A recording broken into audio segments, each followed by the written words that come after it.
बाजारपेठ police station कल्याणच्या हद्दीमध्ये APMC मार्केटमध्ये आज सकाळी 8:30 ते 9च्या दरम्यान दोन इसमामध्ये केळीच्या पानावरनं मारामारी झाली आणि येथील जो आरोपी आहे चिराग राजकुमार सोनी यांनी चमनलाल नंदलाल कारला याला छाती आणि पोटामध्ये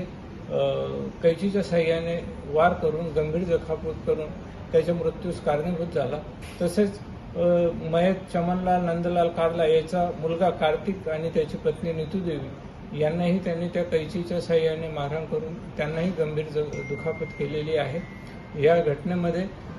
चमनलाल नंदलाल कारला हा उपचार करताना मयत झालेला आहे आणि आम्ही रितसर बाजारपेठ पोलीस स्टेशनला गुन्हा दाखल करून या गुन्ह्यामध्ये चिराग राजकुमार सोनी याला